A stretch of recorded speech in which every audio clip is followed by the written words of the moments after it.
How are you? I think you are well by the grace of Almighty. Welcome to my channel. আজকের লেসনটা তোমাদের অষ্টম শ্রেণীর নতুন ইংরেজি বইয়ের এক্সপিরিয়েন্স 8.4.6। তুমি যদি আগের লেসনগুলো না দেখে থাকো তাহলে উপরে আই বাটনে ক্লিক করে প্লেলিস্টে গিয়ে দেখে আসতে পারো। শুরু করছে write a text on metaphor. Use the following guidelines to write the first draft of the text. বাংলায় বলা হলো মেটাফোর সংক্রান্ত একটি টেক্সট লিখো। টেক্সটের প্রথম খসড়া লেখার সময় নিচের দিক নির্দেশনাগুলো ব্যবহার করো।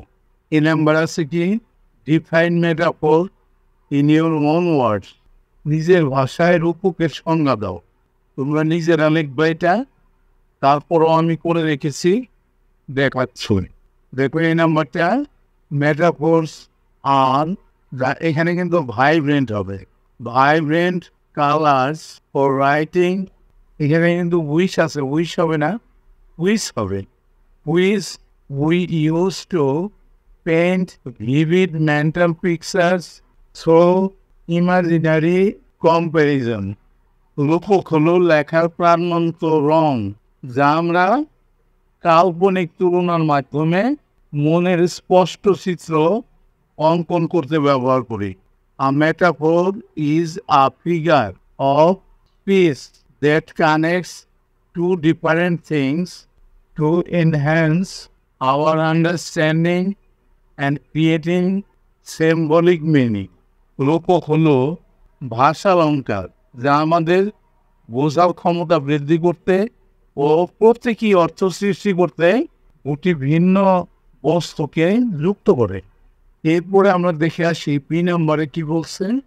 বি নম্বরে বললো make a list of metaphor that you like from what you have read or from your surrounding. যা তুমি পড়েছো, যা তোমার চারপাশ থেকে শিখেছো, যা তুমি পছন্দ করো, এ ধরনের রূপকের একটি তালিকা তৈরি করো। তাহলে আমরা দেখি কি তালিকা তৈরি করে রেখেছি। A list of metaphors, মেটাফোরের তালিকা। তালিকার এক নম্বরে আছে the project has now become a white elephant for the country. প্রকল্পটি দেশের জন্য বর্তমানে ব্যয়বহুল প্রকল্পে পরিণত হয়েছে। এখানে কিন্তু প্রজেক্টকে দেখো হোয়াইট এলিফ্যান্টের সাথে তুলনা করা হয়েছে। এখানে কিন্তু হোয়াইট এলিফ্যান্টটা মেটাফোর। এরপর দুই নম্বরে life is but a walking shadow. জীবন একটি চলমান ছায়া ছাড়া আর কিছুই নয়। এখানে কিন্তু লাইফটাকে, জীবনটাকে ওয়াকিং শ্যাডোর সাথে তুলনা করা হয়েছে, চলমান ছায়া। এরপরে তিন নম্বরে life is journey with its ups and down. জীবন একটি উত্থান পতনের মধ্য দিয়ে যাত্রা।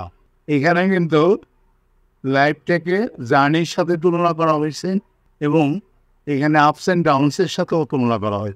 এবার 4 নম্বরে my beloved your smile is a ray of Sunshine. আমার প্রিয়তম, তোমার হাসি যেন সূর্যের কিরণ। তাইলে স্মাইলটাকে কিন্তু সূর্যের কিরণের সাথে তুলনা করা হয়েছে। এখানে কিন্তু মেটাফোর রে অফ সানশাইন। তো 5 নম্বরে কি বলা হলো, when you laugh pearls fall, তোমার হাসিতে মুক্তা ঝরে। এখানে কিন্তু হাসির সাথে তুলনা করা হয়েছে মুক্তা ঝরে। তাহলে মেটাফোরটা কিন্তু পার্লস। এরপরে আছে 6 নম্বরে কি বলা হলো, টু রিভার ইন টু আইস। দুই চোখে দুই নদী। এখানে কিন্তু মেটাফোরটা টু আইস তার সাথে তুলনা করা হয়েছে, মানে কাকে তুলনা করা হয়েছে, টু রিভার্সকে। তাই আমাদের বি নম্বরের উত্তরটা শেষ হয়ে গেল। এবার আমরা দেখে আসি সি নম্বরে আবার এটি কি বলছে। Choose one metaphor you like from the list and explain what it means. তালিকা থেকে তোমার পছন্দ মতো একটি রূপক বেছে নাও এবং ব্যাখ্যা করো এর দ্বারা কি বোঝায়। Give an example of how you will use it while you are talking to someone and in your writing. কারোর সাথে কথা বলা ও তোমার লেখার সময় তুমি কিভাবে এটি ব্যবহার করবে তার একটি উদাহরণ দাও। তাহলে সি নাম্বার উত্তরটা আমরা পড়ে রেখেছি, দেখে আসি। Life is a journey with its ups and down. জীবন হলো উত্থান পতনের মধ্য দিয়ে একটি যাত্রা। এই মেটাফোরটা আমরা নিয়ে নিলাম। This metaphor beautifully encapsulates the idea that life is filled with various experiences, some joyous and some challenging. এই রূপটি সুন্দরভাবে এই ধারণাকে ধারণ করে যে জীবন বিভিন্ন অভিজ্ঞতায় ভরা, কিছু আনন্দদায়ক আর কিছু challenging.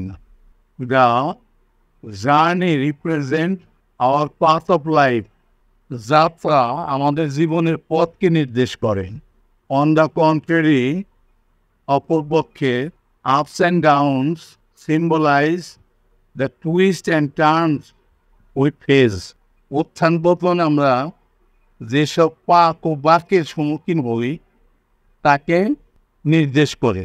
While you talk with someone about facing challenges, যখন আমরা কারোর সাথে চ্যালেঞ্জ মোকাবেলা নিয়ে কথা বলি, ওই ক্যান সে আমরা বলতে পারি, just remember life is a journey with its ups and downs. মনে করো উত্থান পতনের মধ্য দিয়ে জীবন একটি যাত্রার মতো। ইন রাইটিং, লেখার সময়, we can use this metaphor to make a relation about personal growth, highlighting how life's challenges contribute to our overall journey. এই রূপকটি ব্যক্তিগত সম্পর্ক উন্নয়নের ক্ষেত্রে ব্যবহার করতে পারি। কীভাবে জীবনের চ্যালেঞ্জগুলি আমাদের জীবনের সামগ্রিক যাত্রায় অবদান রাখতে পারে তা তুলে ধরার মাধ্যমে। সি নাম্বারের উত্তরটা কিন্তু আমাদের হয়ে গেল। এবার আমরা দেখে আসি যে ডি নাম্বারে কি বলল। Explain how the use of metaphor makes our writing and improve piece of writing. ব্যাখ্যা করো রূপকের ব্যবহার কিভাবে লেখাকে উন্নতি করছে। আমরা দেখে আসি ডি নাম্বারটা। The use of metaphors enriches writing by adding depth, color and emotion. রূপকের ব্যবহার নিবিড়তা, রং ও আবেগ যুক্ত করার মাধ্যমে লেখাকে সমৃদ্ধ করে। They can make abstract concepts tangible and relatable, inviting readers to connect on a deeper level. তারা বিমূর্ত ধারণাগুলোকে বাস্তব ও সম্পর্কযুক্ত করতে পারে। রূপক পাঠকদের আরো গভীর স্তরে যুক্ত করার মাধ্যমে। Metaphors stimulate the reader's imagination, making the text more engaging and memorable. পাঠককে আরো চিত্তাকর্ষক ও স্মরণীয় করার মাধ্যমে পাঠকের কল্পনাকে উদ্দীপিত করে। ইন কনক্লুশন, পরিশেষে, metaphors are powerful tools both in spoken and written language, enabling us to convey complex ideas with clarity and creativity. রূপকগুলো কথা ও লিখিত উভয় ভাষায় শক্তিশালী হাতিয়ার, যা আমাদেরকে স্পষ্টতা ও সৃজনশীলতার সাথে জটিল ধারণাগুলোকে প্রকাশ করতে সক্ষম করে তোলে। এই ছিল ডি নাম্বারের উত্তরটা। এখন আমরা টেক্সটে চলে যাই। এরপরে কি বললো, letter exchange your note in pair and make the necessary changes. তারপর জোড়ায় জোড়ায় তোমার নোটগুলো শেয়ার করো এবং প্রয়োজনীয় পরিবর্তন করো। ফাইনালি, অবশেষে, present your text to the class and share your opinion on using metaphors in a text. শ্রেণীকক্ষে তোমার পাঠ উপস্থাপন করো আর একটি পাঠে রূপকের ব্যবহার করে তোমার মতামত শেয়ার করো। এরপরে কয়েকটা নিউ ওয়ার্ডস আছে। নিউ ওয়ার্ডস অর্থগুলো আমি বলে দিই। দেখো, প্রথমে আছে ইনহ্যাবিটেন্টস, অধিবাসীগণ। এরপর আছে গ্লোমি, বিষণ্ণ বা বিবর্ণ। ডেসপেয়ার, হতাশা। ঘোষলি, ভৌতিক, মিস্ট্রি, রহস্য, ডিভাইন, স্বর্গীয়, কমপ্লেক্সিয়ন, বর্ণ, ইটার্নাল, চিরন্তন, ইমপেশেন্টলি, অধৈর্যভাবে, ইম্পোভারেজ, দরিদ্র। আজকের লেসনটা এখানে শেষ হয়ে গেল। অবশ্যই তোমরা পরবর্তী লেসন দেখবা। See you next.